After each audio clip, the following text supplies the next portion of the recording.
Il est 13 h ce vendredi 9 janvier.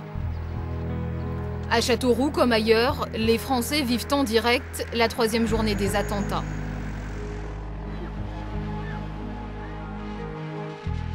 Au même moment, un élève du lycée Blaise Pascal quitte les cours. Cet adolescent de 15 ans, que nous appellerons Thomas, vient récupérer sa moto. Un groupe d'élèves l'attend dans le local à vélo, plusieurs d'entre eux frappent Thomas. L'agression va durer plusieurs minutes. D'après nos sources, l'altercation a pour origine une conversation qui a eu lieu sur Facebook la veille de l'agression, le jeudi 8 janvier. Thomas affiche son soutien au mouvement Je suis Charlie. Voici ce qu'il se serait dit par la suite. La liberté d'expression s'est gagnée dans le sang en 1789. On fait tout ça pour 12 morts alors qu'il y a des milliers de morts en Palestine et personne ne fait rien pour eux. Si vous n'êtes pas d'accord avec les principes de la République, vous avez qu'à aller vivre dans un État islamique. Thomas aurait alors été menacé avant d'être agressé le lendemain. 3 élèves du lycée ont reconnu les faits. Nous avons décidé de rencontrer les parents de l'un d'entre eux, tout en conservant leur anonymat. Bonjour madame, vous êtes madame? Oui. Vous êtes la maman d'Anne? Oui. Oui. Ils sont dans un état, vous ne pouvez pas savoir. Je ne dors pas, je ne mange pas, je ne suis pas bien du tout.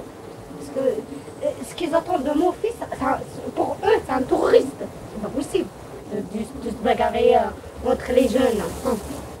Ça arrive ça. C'est pas la question de l'attentat, c'est pas la question de ce qui s'est passé là-bas. Ça, c'est entre les enfants, c'est tout. Le père de la victime nous a quant à lui confié sa colère. Blessé, son fils n'est pas retourné en cours durant tout un mois. Cette agression n'est pas un acte isolé. L'Éducation nationale a recensé 200 incidents au lendemain des attentats. Celui-ci est l'un des plus graves. La ministre n'a donc pas tardé à venir sur place. Peut-être aussi faut-il laisser de la place au Quel est donc ce malaise qui gagne l'Éducation nationale? Quelle est la responsabilité de l'école, des enseignants, des parents? Comment enseigner la liberté d'expression et les valeurs de la République? Pour comprendre, nous avons choisi de donner la parole à une ancienne professeure du lycée Blaise Pascal, à une représentante de parents d'élèves et à une sociologue de l'éducation. L'après Charlie a donné lieu à une surenchère de laïcité interprétée comme une modalité défensive et non pas comme la construction d'un vivre ensemble. Personne ne peut ressortir comme si rien ne s'était passé.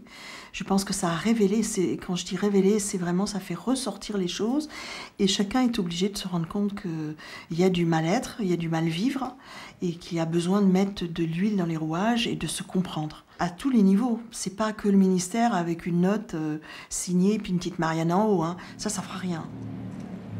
Agnès Renaudon a claqué la porte de l'Éducation nationale il y a 4 ans. Enseignante des filières professionnelles durant 20 ans à Blaise Pascal, elle raconte avoir quitté un système à bout de souffle. De ne plus avoir l'impression de faire de l'enseignement et de l'éducation, mais beaucoup d'assistance sociale.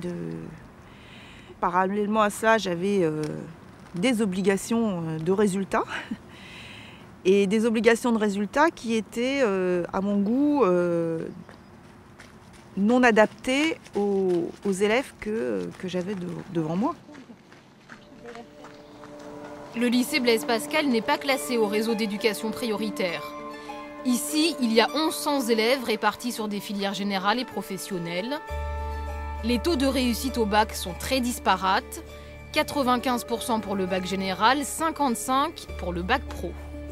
Dans l'établissement, chacun son bâtiment. Thomas, en seconde générale, suivait ses cours dans le bloc principal.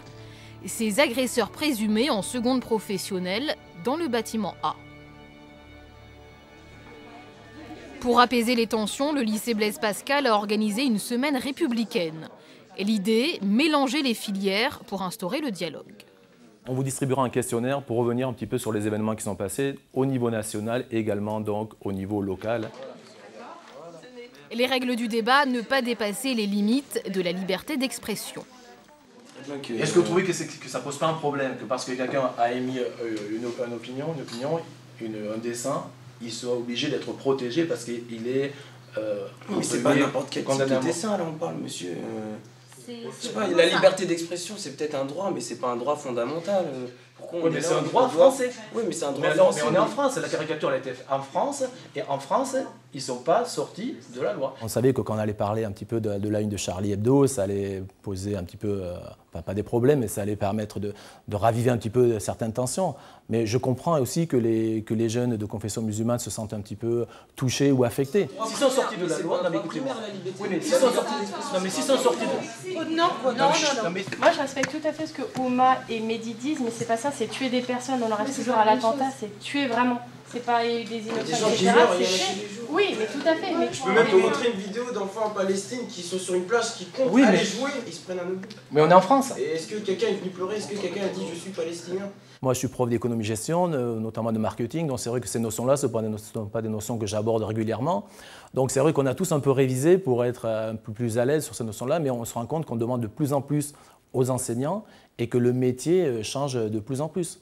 Tant que, au fond, l'éducation nationale ne se questionnera pas sur les modalités de recrutement et se bornera à penser qu'un bon prof d'anglais, c'est quelqu'un qui parle très bien anglais, sans tester aucune de ses compétences de type social, sociologique, etc. Ça sera très difficile aux enseignants de réagir. Or, asséner par le haut des valeurs qui ne sont pas celles de la société dans son ensemble, ça ne peut que se traduire par, au fond, un sentiment d'injustice, une suspicion en loyauté qui porte évidemment sur certains et pas sur d'autres. Et du coup, ça ne peut pas être investi par les élèves. Alors, bien sûr, ils ont parlé. En tout cas, on leur a demandé de parler pas trop fort et surtout pas pendant la minute de silence. Voilà. La mise en place de la semaine républicaine au lycée Blaise Pascal est une mesure d'urgence. Qui est la référence un petit peu absolue. Qu'en est-il des cours d'éducation civique au programme dans tous les établissements scolaires français? Avant qu'il n'en garde des traces à vie, agissons. Au lycée Pierre et Marie Curie de Châteauroux, ces terminales ES abordent en ce début d'année la thématique du cyberharcèlement. Si vous avez peut-être lu la charte de fonctionnement de votre compte Facebook, je suppose que tout le monde vous l'avez lu avant de créer votre compte. Voilà. Les élèves ont tous les 15 jours 1 heure d'éducation civique, juridique et sociale. C'est suffisant?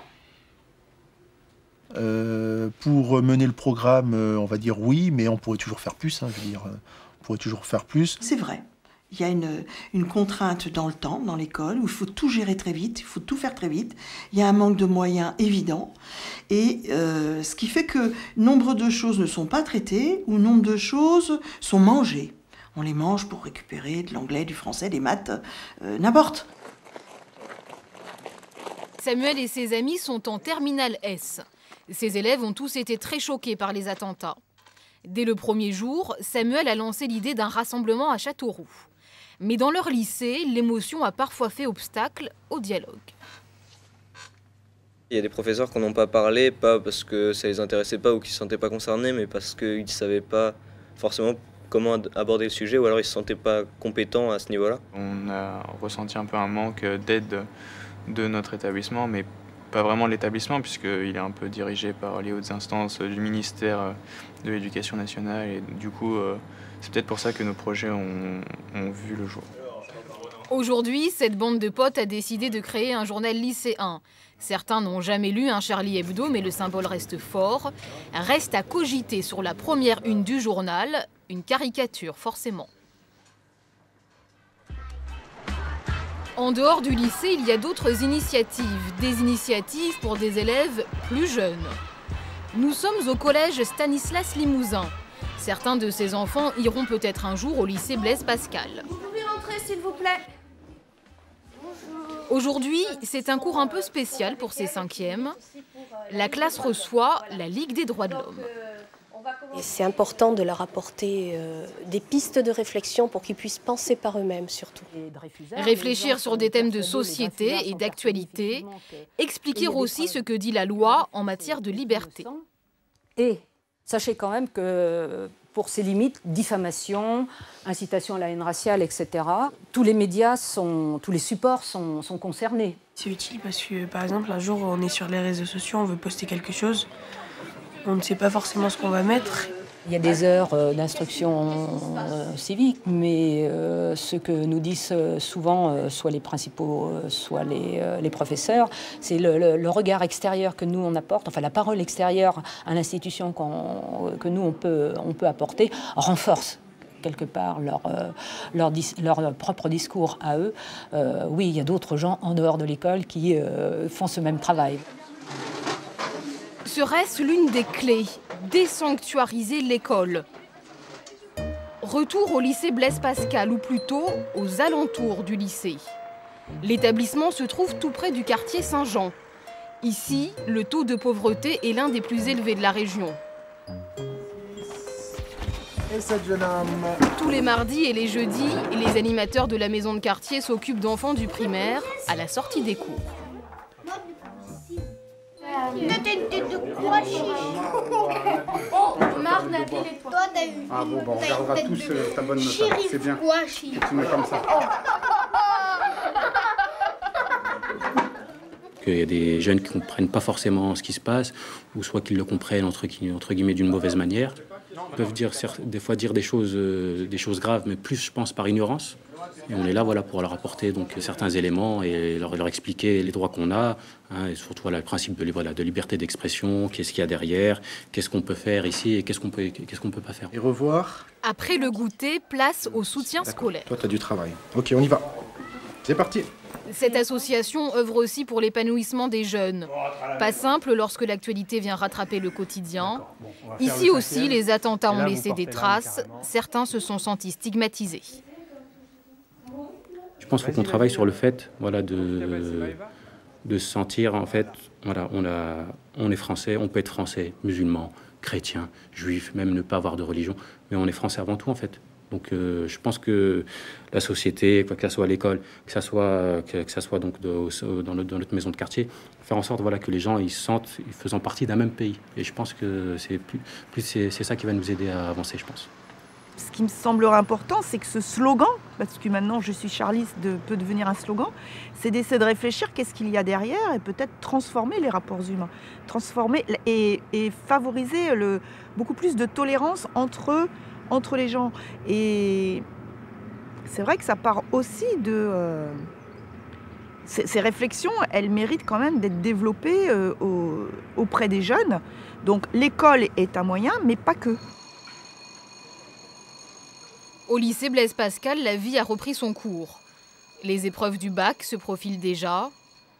Thomas est désormais inscrit dans un autre établissement. Ces 3 agresseurs présumés ont été exclus définitivement du lycée.